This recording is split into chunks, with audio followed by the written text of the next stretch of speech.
Okay, so if you guys are wondering like where I am, I'm in the Cloud Parlor, down by the dinosaur store. I'm just hanging out here, and so I'm doing decided to make this video. And so to help you guys in character creation, I want to tell you a little bit about the world. And so our world is set in a um, archipelago tropical island called the Isles of Emrich. And our mythology is loosely based around, um, I took inspiration from like my branch of Christianity, which is a like universal type of Christianity, where there isn't a hell and everyone's kind of saved. But the broader scheme, the type of monsters and threats we'll be facing, is based off of Japanese and Chinese mythology. I'm going to use a third-party edition called Ryoku's Guide to the Yokai Realm, and that was made by D&D Shorts. Um, and so to start up from like the ground up of what this universe is that in this universe, and we're still using base D&D, that there are two forces. There's the weave and the mana. Now the weave comes from normal D&D, and in this universe I say that the weave is responsible for forming and sustaining all matter and energy. So all light waves, all atoms, they all are created and sustained by the weave. The weave is the energy that is the force that underlines all of let's say matter, the material universe. Secondly, the mana is the thing that forms and sustains all consciousness, and every soul in the universe. And so the one of the tenets of our world is that everything has consciousness, that everything is alive to some degree, from atoms to in light waves to plants, animals, humans, and going up all the way to gods, that everything is consciousness. And so the way that I wanted to define magic is, what is magic in this universe? Magic is communicating with the weave. And when you communicate with the weave, you give the weave requests, instructions to shape energy and matter around you, to shape reality. And so the different types of magic are describing who's talking. So for example, divine magic is when the gods speak to the weave. Primal magic is the instructions laid out in the universe by the gods. So I'm a god, I set instructions into the world.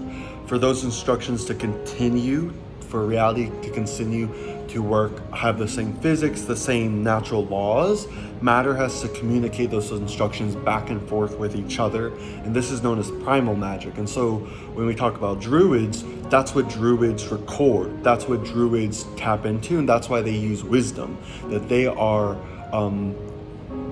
divining, intuiting into the primal magic that's underlaying reality. Finally, when we have things that are not supreme beings, so mortal souls, that communicate with the weave, that's what we call arcane magic.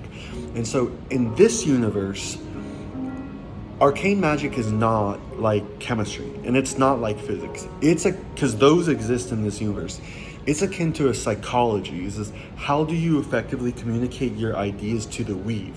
What verbal components, what sounds, what movements, somatic components, what objects, and what proximity to you do you need to communicate effectively with the weave? And so that's arcane magic. And so in this world, so that's the basis for the magic system. In this world, in Elmrich, I should be specific, there's a native religion that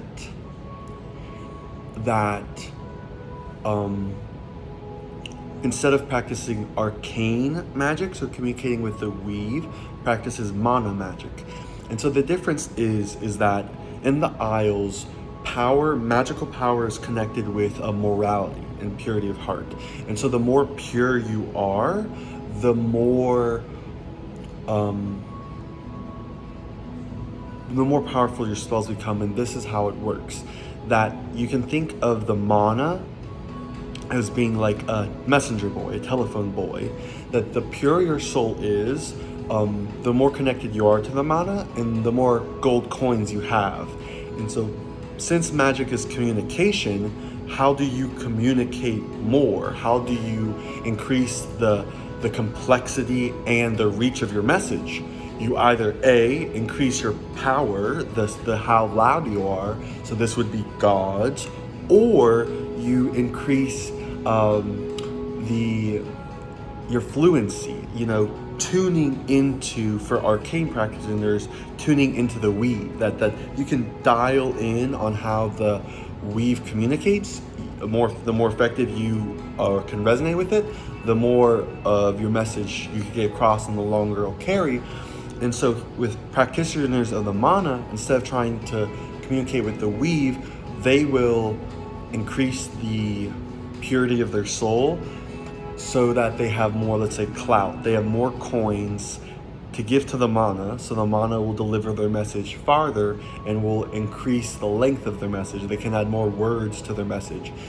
And so the mana as a divine being, as a divine entity, is a moral one. It's concerned with, preserving consciousness, preserving life. It's concerned with, reducing suffering. But foremostly, it's concerned with, sustaining free will. That its main purpose in life is to give consciousness so that beings have free will. It just rewards beings who use their free will for the benefit of others. And so, in the Isles, there's a dichotomy. Okay, so that's the basis. So let's get to the history of the Isles.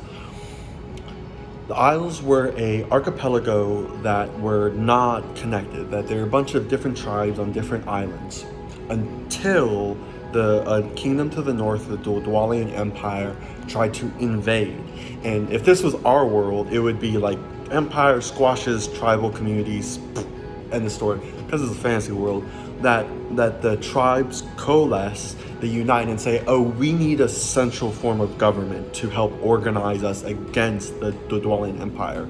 And so they do. So the George Washington of their revolution, the most respected and honored general, the general with the most power, the most mana, the most moral, was elected king. And so ever since the kingship, the kingdom has gone down through his line. And so we go down 500 years since Emrich has united. And if we look at this kingdom, I wanted it to be a egalitarian solar punk society. And so what's solar punk if you don't know? Solar punk is an art movement that envisions technology interfacing with nature, specifically humans using technology and science to protect and sustain both the natural world and human society. So it's called solar punk because of solar panels.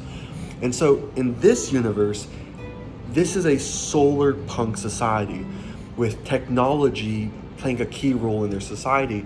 And the way I explain that is that in other parts of the country, other parts of the world, the arcane arts are developed, practiced, that there's arcane institutions that study magic. But because in the Isles that power is connected with morality, in the natural way of being, that the art practicing of arcane is seen as taboo, immoral, corrupt, because you're exerting your will onto reality. You're reshaping reality to obey your belief of how it should be, compared to working with the natural order and natural properties within reality. And so in the Society of Emrich, first, a way that they honor the mana, the way that they honor the structure of reality, is through science. That they feel that they will work with the natural properties imbued in materials and imbued in the world, and use the consciousness that they've been given, so that to be ingenuitive, to be resourceful, to develop what's been given to them, versus just implementing their will to bend reality. And so that's how they honor the mana. But also the main motto in Elmrich is really a one for all, that they will use technology to improve the environments, to improve everyone's lives, including the natural world, because you have to remember that collectively they are aware that even inanimate objects like water and stones are conscious, and beyond that, they understand, have a moral obligation to reduce suffering throughout the kingdom, throughout the world. And so technology is what the society has prioritized alongside mana practitioners. So, druids, priests, clerics, paladins who devote themselves to the mana, and who use, I call it like miracle magic. You make a prayer, a request, and the mana goes forth and does that thing. And so, what are the kind of like geopolitical things happening in the Isles of Elmrich?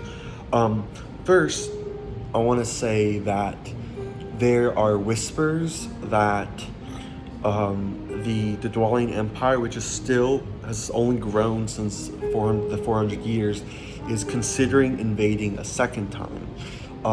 It's only rumors, but the intelligence says that they are planning, that they're growing forces, that they're considering it.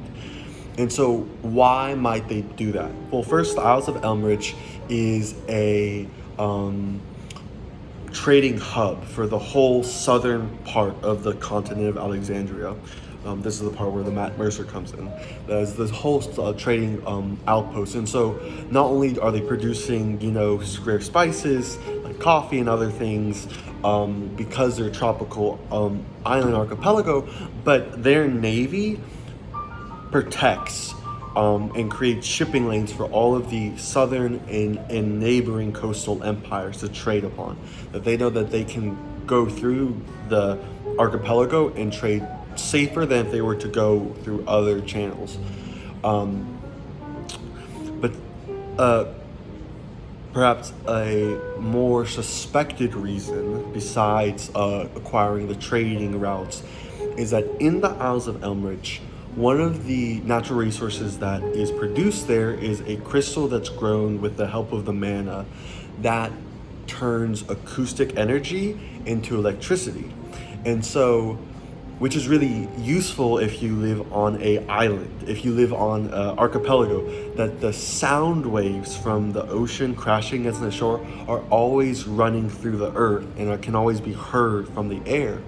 And so the biggest island, the capital of Emrich, where the royal palace and family are held, has the massive crystal that powers the whole island. And so people suspect in the government that the Dwallian Empire may be after that crystal. Other things are happening that I wanted to see if I could create, egalitarian society. And so in a world of magic, why would you need to have prisons like we have them, where inmates suffer from lack of humane conditions? And so the royalty is also the head of church and state. And so in Elmrich, there is a pirate problem. There are two pirate lords, I should say. One pirate lord and then a pirate council. That in the east, you have Captain Manova, and in the west, you have the pirate council. And they fight each other for territory, for goods, for trading routes. And then you have the Royal Navy, which tries to police them. In my head, I've envisioned that they capture them and send them to the Feywild, because to like for rehabilitation. I don't know, you know, they hold them, but not there isn't that actually the mana doesn't allow you to kill. That the mana magic prevents you from killing other people. And so the Navy, being under the theocracy of the palace, you know, pretty much only captures. So geopolitical number one, the Dwalian Empire seems to be like they might be moving to invade. Geopolitical problem number two, pirate problem. Political number three, there are some individuals in the government who are unsatisfied with the stance that the Navy takes against piracy. They believe that this capture and release, this humanitarian way of dealing with criminals is the reason why they are still pirates. That there needs to be a much harder and stronger and deadlier stand against piracy. And so you have some who are calling for this ramp up in force, change in the structure of the military. Fourth geopolitical thing, that just like in every religion, let's say Christianity is based off, you know, love thy enemy. You know, I just took a world religions class, and he said like the main teaching of Jesus that people forget was that when there's a conflict between loving God and loving your neighbor, err on loving your neighbor, because you can't love God if you don't love your neighbor. If you're going to do something that hurts other people in the name of God, don't. Be good to the people. But just like any religion, it changes it to society, and it adopts the people misconstrued it to allow for prejudice. And so how's that appeared in the Isles? That because of the nature of the mana, people view practicing arcane as less as bad. However, there's a good section of Elmrich population has taken, don't exert your will in reality, work with the natural order of things, and has interpreted it as people who practice arcane magic are bad. And so this has led to discrimination against people who species who have natural arcane abilities. So like anyone from the Fae and sorcerers. So anyone who's naturally connected to the weave who can practice magic face some level of discrimination. Or as well as people who practice different religions. So people who pray to deities with a singular identity and let's say will. And so in the world, in Dungeons and Dragons, there are many different gods that in this world still exist alongside the mana, which is like the underlying divine force. And so how this is reflected in the Isles of Emrich right now is that new immigrants tend to form, immigrant communities, which is normal among societies. And these immigrant communities tend to be looked down upon by natives of Elmrich. But quite recently, there have been several mysterious massacres where small islands of immigrants have been completely killed. Everyone on the island has died. And so we're talking ranges from communities as small as 30 to as large, thankfully no more than 80 to 90 individuals. And it's only happened a handful of times, but it's very concerning because there's not good evidence for who's doing this. What has killed the people. That the Navy has only come across these smaller islands and just seen them wiped out. And so that's geopolitical number 4. Geopolitical problem number 5 is that in recent years, recent months, strange phenomena has been occurring in the ocean. Basically, black holes have been opening up in the ocean, where the ocean falls in, and there's these big domes of, ink, and in around these holes, gravity, light, and even magic starts to misbehave, starts to become weird, and sailors report that they can actually think they see things, creatures inside of the voids.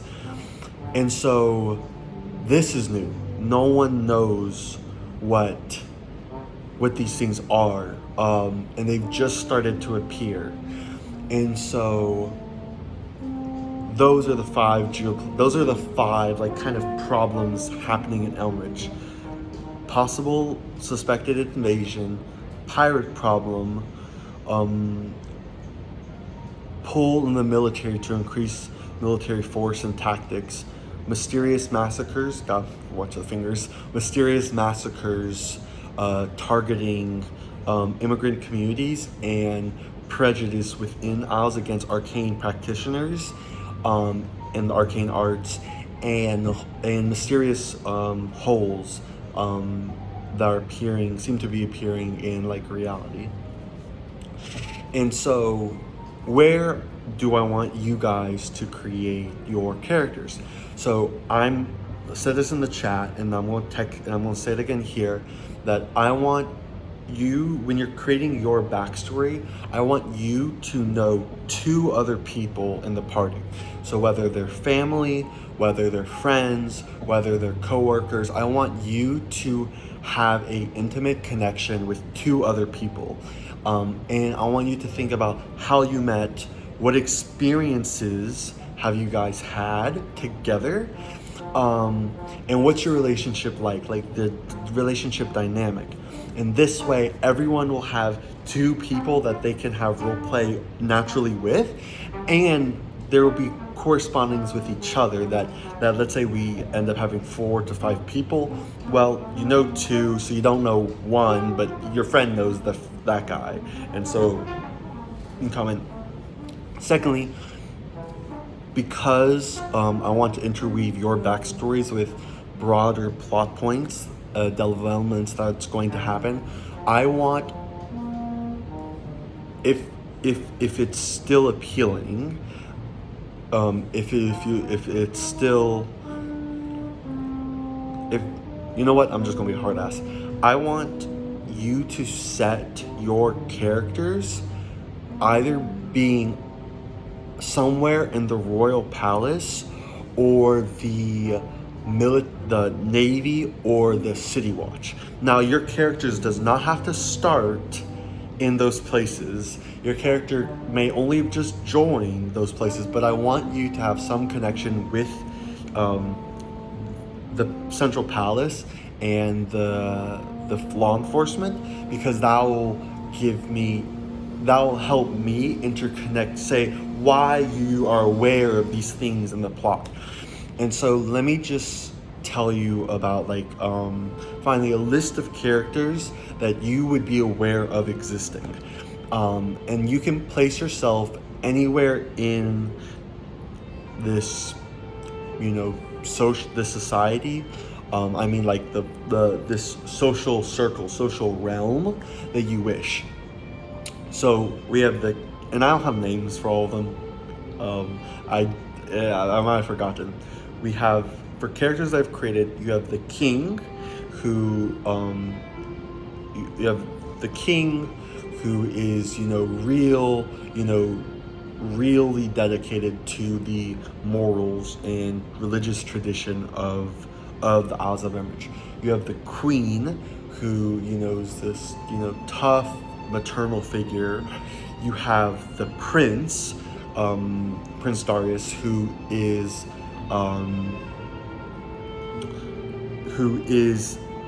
interested in using arcane arts to solve the problems of the kingdom, and so has conflict with the father. You have the daughter, who is the head of the royal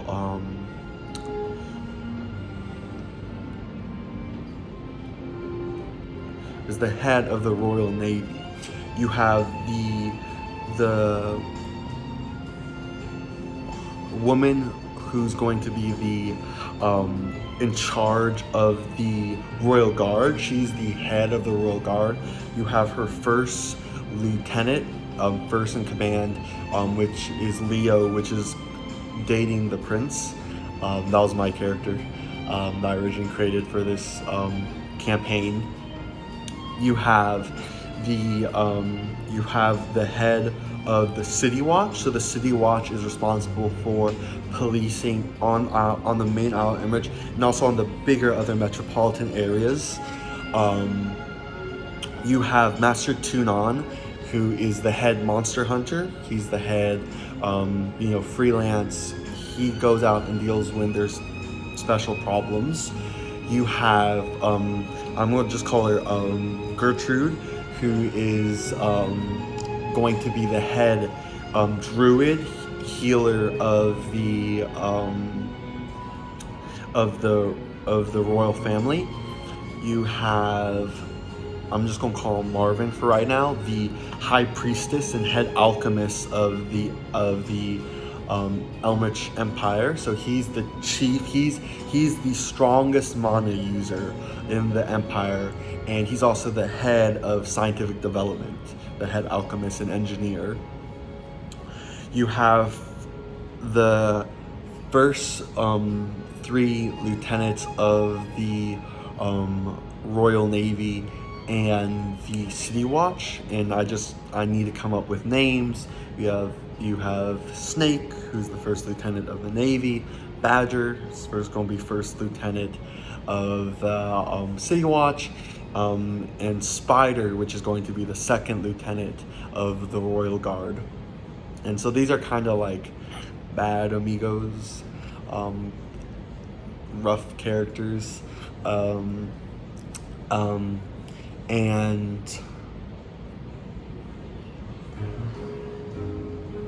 so those are going to be the main, I guess, central NPC dialogue cast. Beyond, shopkeepers, bakers, other people within the society. And so that's everything. I want you guys to think about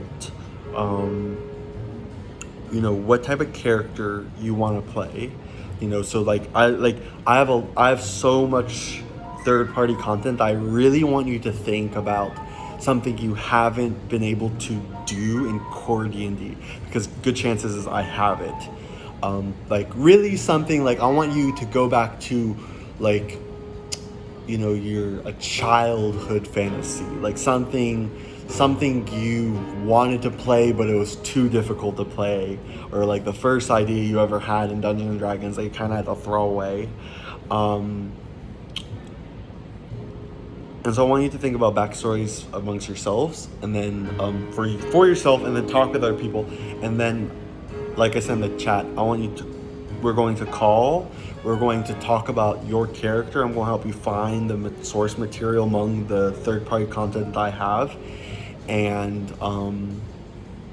then I'm going to ask you questions to help flesh out the backstory, depending on if I feel like it needs it. And then for me as the Dungeon Master, and that'll be everything. And then we should be able to start playing soon enough. Okay, thanks guys.